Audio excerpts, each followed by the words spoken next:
Bonjour à tous et bienvenue dans cette vidéo consacrée à l'Omnibus Rome volume 1, en VO bien évidemment, sorti donc chez Marvel Comics et qui devrait sortir logiquement chez Panini Comics en français dans quelques mois, d'ici la fin de l'année j'imagine.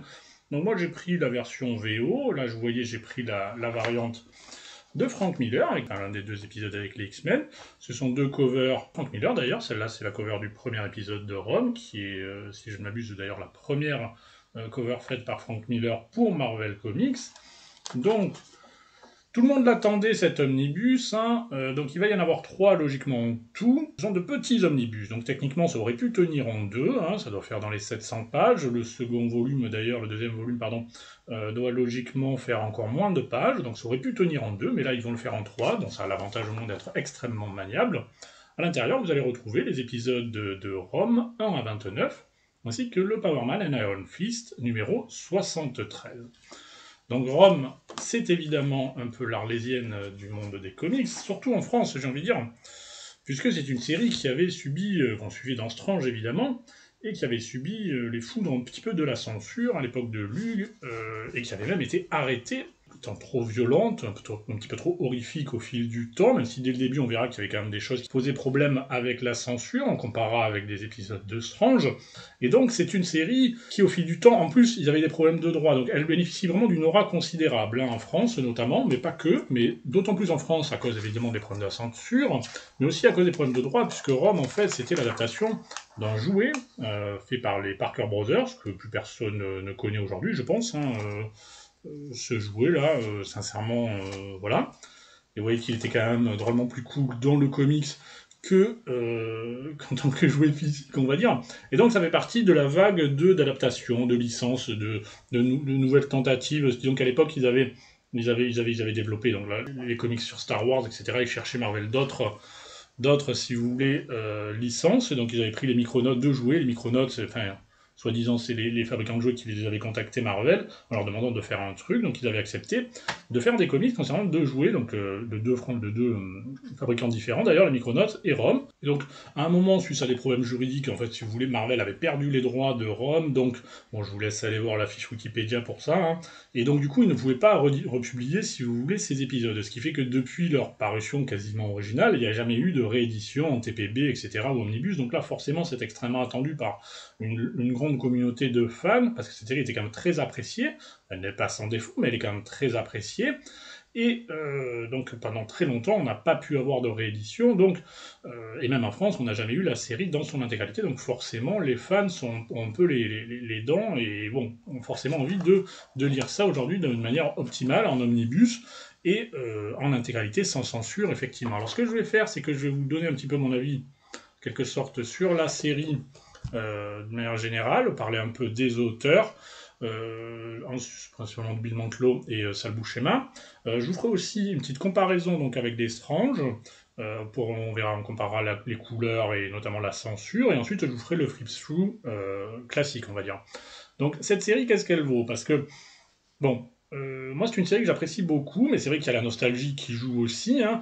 Les dessins sont de Sal Buscema. Alors Sal Buscema, je pense que c'est ce qui logiquement fera, je pense, l'unanimité, hein, très clairement. Je pense qu'en termes de dessin, c'est quand même relativement une tuerie, et je suis pas le plus grand fan de Sal Buscema, mais là je dois avouer que sur cette série, il est assez incroyable, et son Rome est particulièrement stylé, et il est très très très cool. Ce qu'il faut voir, c'est qu'il va s'ancrer lui-même, si vous voulez, sur, la moitié environ de l'omnibus, sur les 19 premiers épisodes, je crois. Je vais essayer de vous montrer ça. Voilà, donc jusqu'à l'épisode 19, donc ça va être dessiné et ancré par Sal Buscema. Et à partir de l'épisode 20, ça sera ancré par Joe Sinnott, qui est un encreur assez connu des fans de Bronze Age, qui va donner quelque chose de quand même très très cool. Alors personnellement, je préfère, hein, je vais essayer de vous mettre quelques...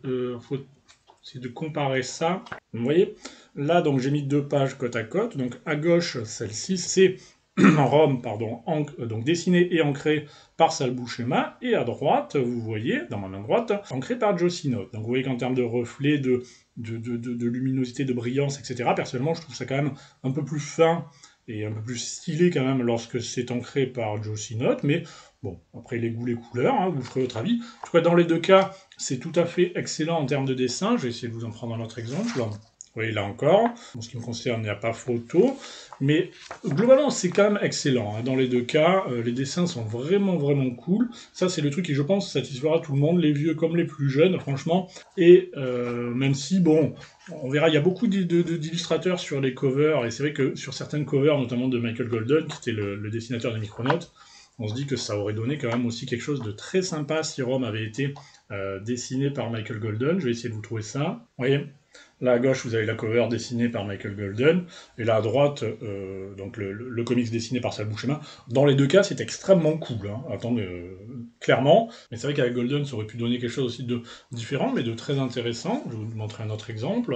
Voilà, cette cover que je trouve personnellement assez magnifique. Encore par Michael Golden, je pense. Je vois pas le G, mais si, il est là. Et donc voilà, donc ça c'est les dessins de Sal Buscema, je vous dis franchement ils sont cool, il va dessiner quasiment l'intégralité de l'omnibus, donc à ce niveau-là c'est cool. Après, le point qui peut-être sera plus discutable, c'est l'écriture en fait. C'est l'écriture de Bill Mantlo. Bill Mantlo, bon, qui est un scénariste bien connu, qui est quand même plus connu pour sa rapidité d'exécution que réellement pour la qualité d'exécution de ses dialogues ou de ses scénarios, etc.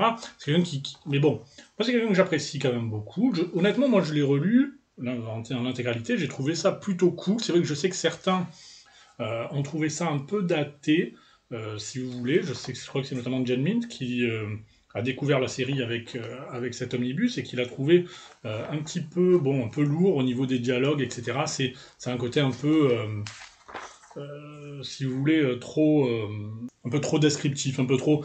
Bon, mais après c'est l'époque qui voulait ça aussi, quoi, si vous voulez. C'est vrai que c'était à cette époque, d'une part parce qu'il y avait des considérations éditoriales qui fait qu'on considérait que c'était un peu la marque de fabrique de Marvel et de Stan Lee, c'était considérer que chaque comics était en fait, c'était toujours le premier comics de quelqu'un, donc il fallait toujours que ce soit extrêmement compréhensible, ce qui expliquait effectivement le côté over-explain et le côté on récapitule en permanence ce qui s'est passé, genre juste l'épisode avant, etc., qui peut être un peu lourd.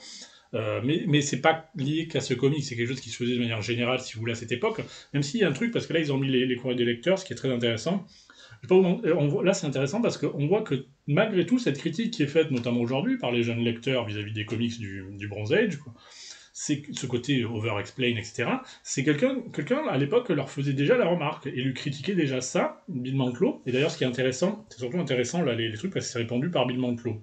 Donc pour moi, c'est la chose la plus intéressante des bonus, et j'espère sincèrement que Panini les traduira, les courriers des lecteurs. Et donc là, vous aviez un lecteur qui reprochait justement, dit qu'il y avait trop de mots, que c'était over-described and dialogue over-explained. Et c'est marrant en plus parce qu'il y a les réponses de Bill Mantlo, donc du coup c'est extrêmement intéressant. Surtout que là en plus, je sais pas si vous pourrez lire, mais parce qu'il fait, donc oui, du coup, tu trouves que c'est plus important le style que le contenu, etc. Mais moi, je considère qu'en fait, voilà, c'est le problème, c'est il fait une sorte de comparaison avec James Joyce, Ulysse de James Joyce, quoi. Qui est assez surréaliste, je trouve, quoi.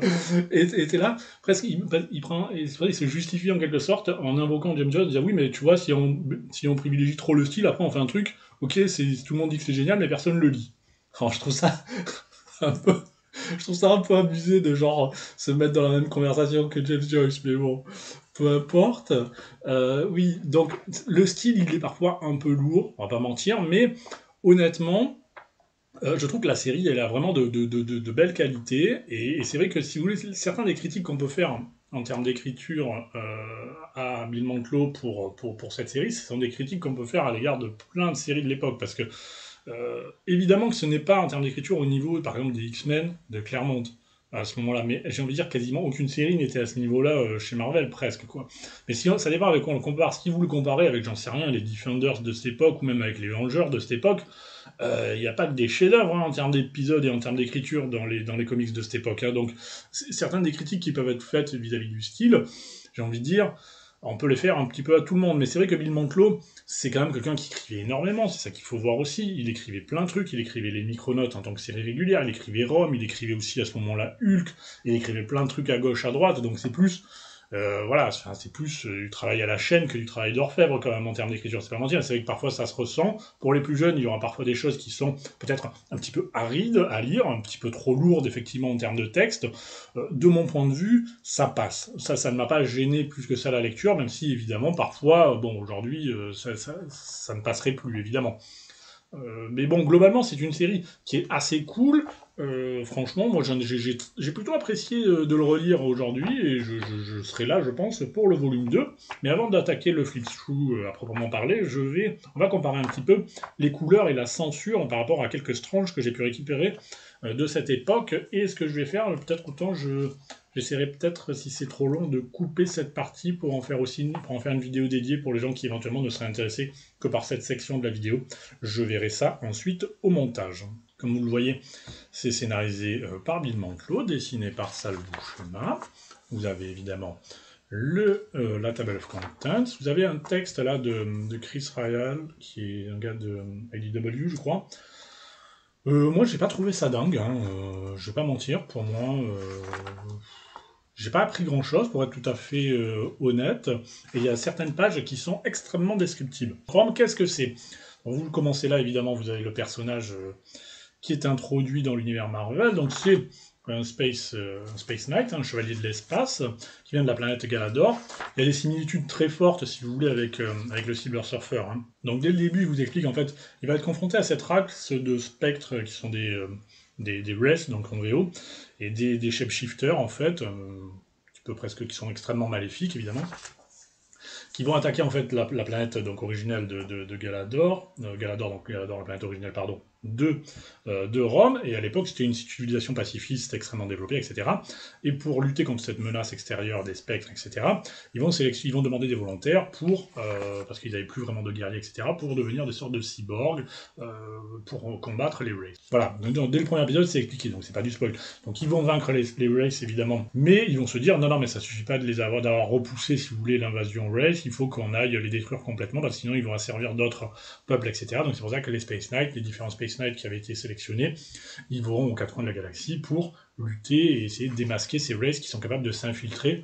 Bon, il y a un petit côté Secret Invasion avant l'heure, hein, que ce sont des shapeshifters qui s'infiltrent dans les populations, puisqu'ils peuvent prendre l'apparence de n'importe qui, même d'animaux, etc. Donc il y a un côté...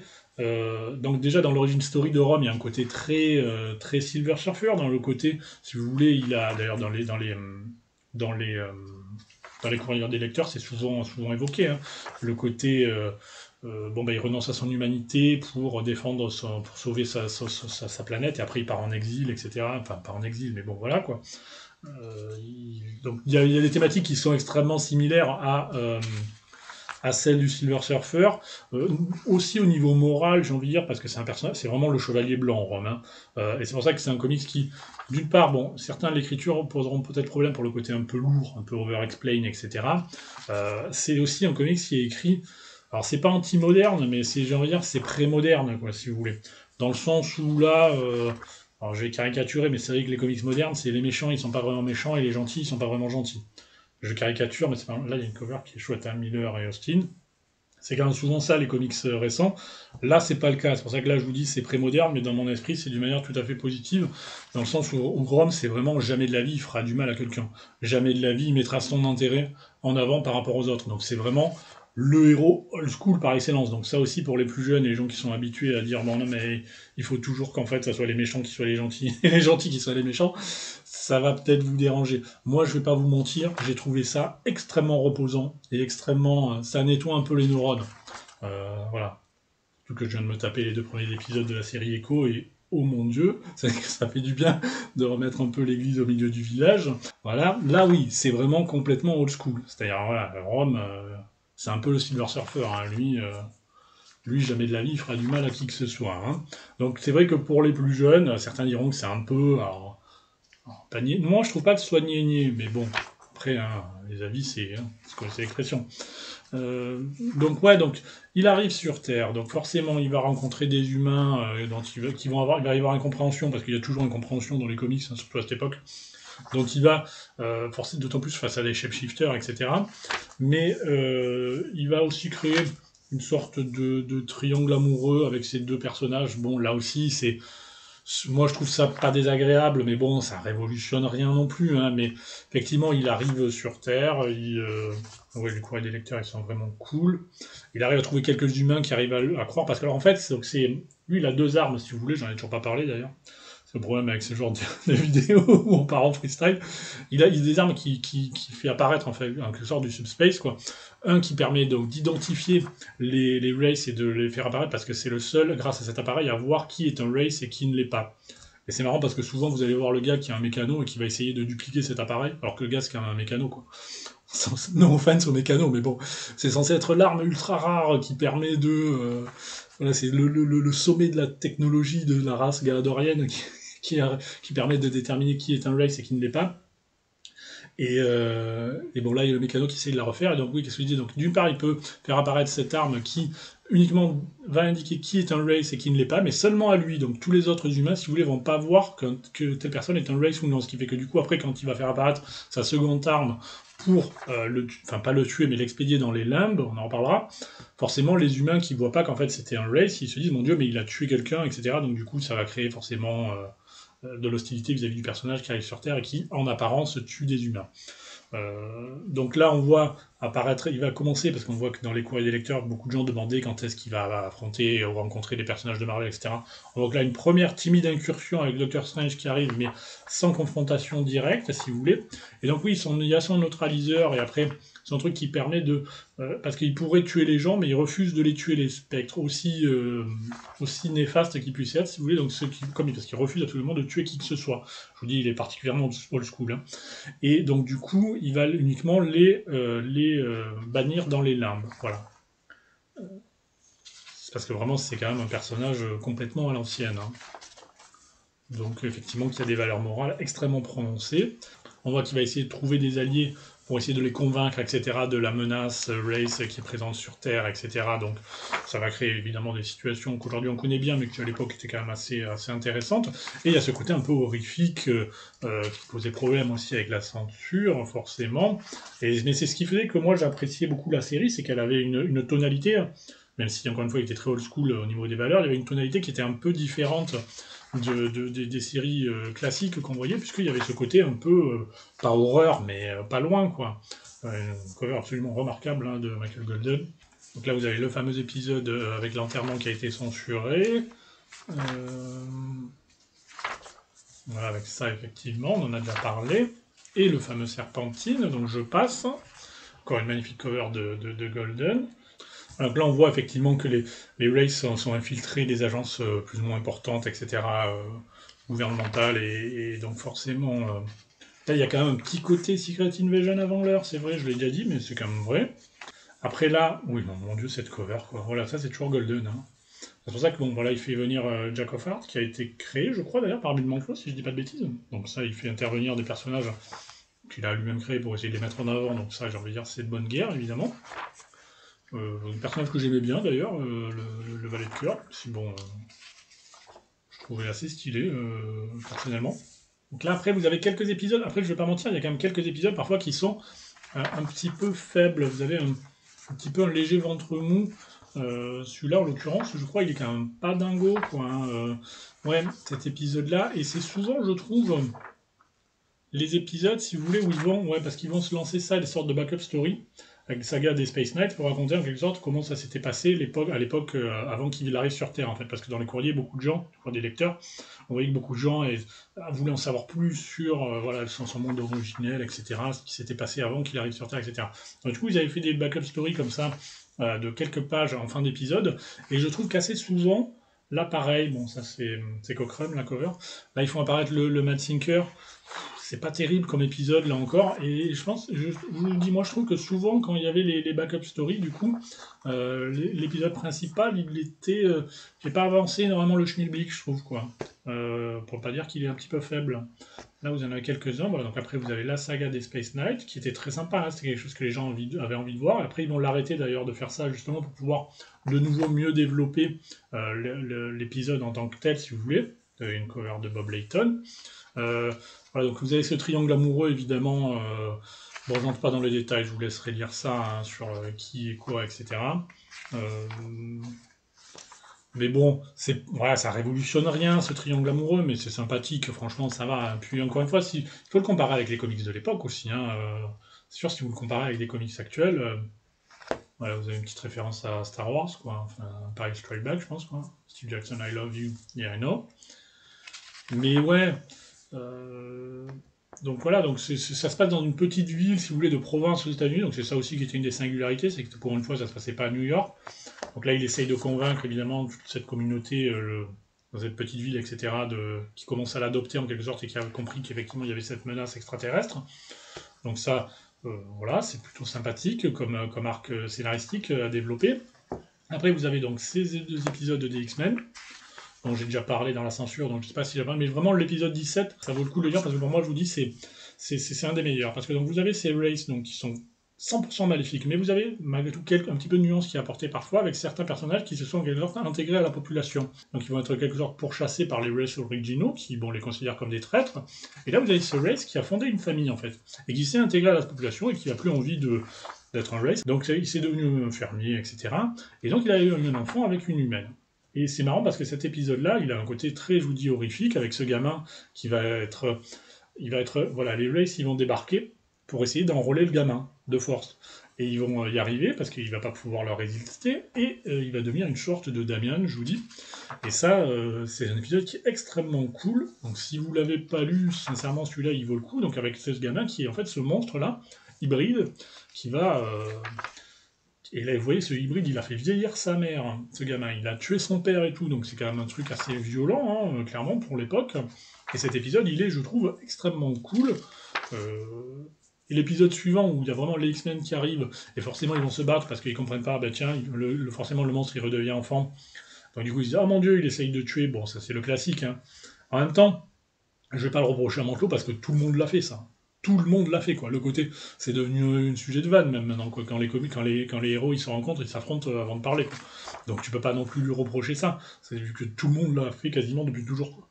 Mais bon, du coup, c'est vrai que l'épisode suivant, donc avec la rencontre avec les X-Men, je le trouve un peu plus faible, parce que, même si, bon, il y a l'affrontement qui est cool, hein, ça c'est pas la question, mais bon, voilà, c'est un affrontement entre super-héros qui se rencontrent classique, j'ai envie de dire. Ça n'est pas extrêmement original. Les X-Men sont écrits pas, voilà, pas incroyable, on va dire, quoi. Donc c'est vrai que ça vaut surtout, je pense, pour le premier épisode, cette petite arc en 2 épisodes. À la suite de ça, on va voir Rome qui est dans les limbes. Et là encore, cet épisode, je le trouve un petit peu faible, hein, pour être honnête. Euh, il est un peu laborieux l'épisode où Rome se retrouve, la façon dont il se retrouve dans les limbes, non ça va, mais la façon dont il en sort, c'est assez poussif quand même. Personnellement, ça ne m'a pas complètement convaincu, je vais pas vous mentir, et ça ne m'étonnerait pas que là aussi il y ait voilà, là encore il y avait des sagas des Space Knights, qui sont dans du backup story.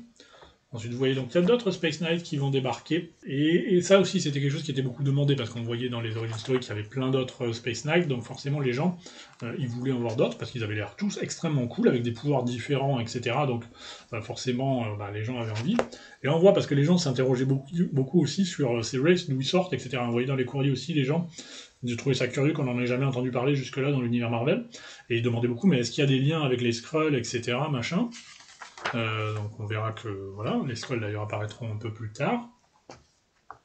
Donc vous voyez, donc là vous avez effectivement, il développe pas mal, si vous voulez, les autres Space Knights. Et ça, c'est bon, c'est vrai que c'est sympa, hein. C'est très sympa et c'est quelque chose qu'on voulait tous, et on voulait en savoir plus sur ça, parce que quelque part c'était presque plus intéressant. Non, je vais pas dire que c'était plus intéressant, mais donc ça faisait plus rêver que le Rome au milieu de la campagne brousse américaine, quoi. Surtout quand tu faisais apparaître des persos comme Torpedo, qui est bon, c'est pas, voilà, hein. C'est un peu le sidekick, hein. Mais bon, moi je suis pas ultra fan de Torpedo, mais bon, ces épisodes ça va, ils se lisent, hein, ça reste correct, mais c'est vrai que c'est pas. Torpedo, c'est pas un personnage personnellement qui me branche plus que ça. Et c'est vrai que du coup, là, parfois ça arrivait que bon, t'avais surtout envie de lire ce qui se passait à l'époque de Galador, quoi. Lire ce qui est. Non, mais graphiquement c'est cool, hein, par contre, hein. Franchement, bon, ça vous faites votre idée par vous-même, de toute manière. Mais à ce niveau-là, franchement. Il n'y a rien à dire, hein. Après, effectivement, l'écriture, ça dépendra de déjà si vous avez connu cette série à l'époque, ça dépendra de votre tolérance aussi à l'old school, là où ils vont croiser aussi le chemin de Luke Cage et Iron Fist. Donc ça, ça commence dans la série Power Man et Iron Fist. C'est Joe Duffy et Greg Larocque au dessin, donc c'est forcément un peu différent. Alors j'aime bien parce que là vous avez le perso qui est très, voilà, très coloré avec le black qui est très coloré avec sa copine, entre guillemets, il se fait abattre.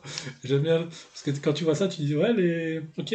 Donc, et j'aime bien la façon dont elle évoque ça par la suite, Marie. Euh, Où c'est ce que je vais vous trouver ça.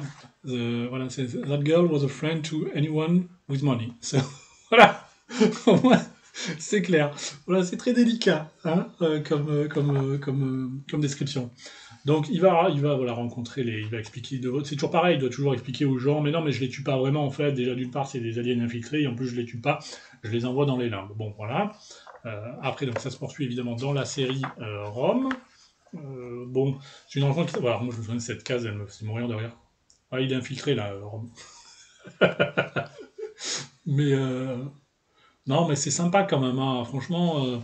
Mais bon, c'est vrai que si vous l'avez pas connu à l'époque, je sais pas. Après, il va rencontrer voilà les Nova, les New Champions, et il va aller sur Xandar, parce qu'il va essayer de retourner sur sa planète originale, et boum, pas de bol, il va débarquer sur Xandar.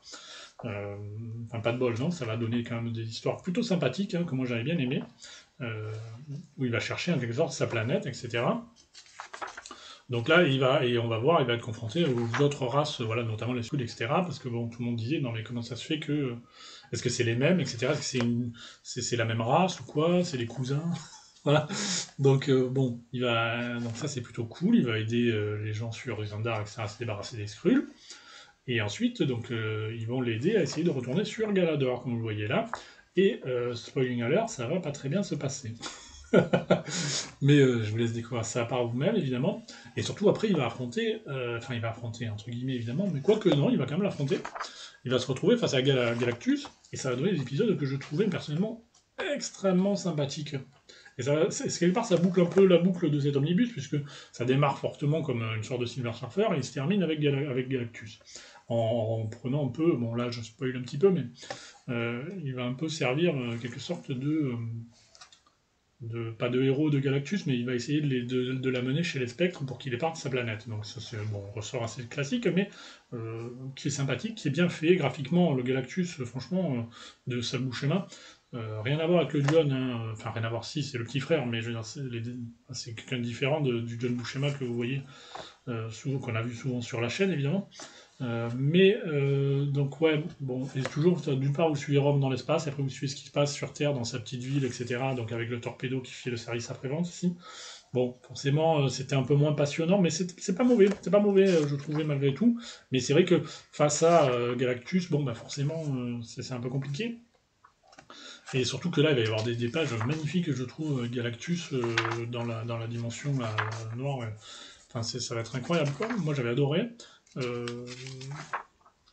Bon, le Galactus, il est très très très cool là, dans ses pages, et il va affronter les spectres. Donc voilà, donc il va aller sur le Race World, donc le monde des spectres, des races, et il va essayer de manger la planète, et elle va forcément se défendre, et c'est une sale planète, on va dire. Donc il va affronter le soleil noir et tout, enfin, Black Hole Sun, quoi. C'est des pages vraiment incroyables. Donc ça, c'est très cool. En plus, on voit Galactus qui fait des pranks et tout, donc ça, c'est quand même pas courant. Et après on poursuit, voilà, avec du coup il se retrouve perdu, bon peu importe, ça vous verrez par vous-même. Et ça se termine plus ou moins là, avec un épisode, ouais, le dernier épisode qui est relativement osef, mais bon peu importe, où là encore on va parler de Hulk, mais il va pas vraiment le rencontrer, donc c'est un peu comme avec le Doctor Strange, il apparaît mais sans apparaître vraiment. Bon, cet épisode n'est pas terrible, mais au moins vous terminez l'omnibus si vous voulez sans être laissé au milieu d'un arc, etc. Donc à ce niveau-là, ça peut se lire en tant que tel, et vous pouvez à la rigueur vous prendre le volume 1, et vous verrez si ça vous plaît ou non. Vous avez des covers, et si ça vous plaît pas, ben, vous pouvez arrêter là sans avoir le sentiment d'être insatisfait, d'avoir pas eu un arc qui se développe complètement. Donc ça c'est plutôt sympa en termes de mapping, vous avez quelques covers. Et voilà, c'est tout pour aujourd'hui, et j'ai évidemment fait beaucoup trop long. La semaine prochaine, je pense, je vous parlerai de l'épique collection Loki en VO, et on reviendra peut-être aussi, ça me permettra de faire un petit boomerang peut-être sur les épiques VF et leur destin plus ou moins funeste. Allez, à plus!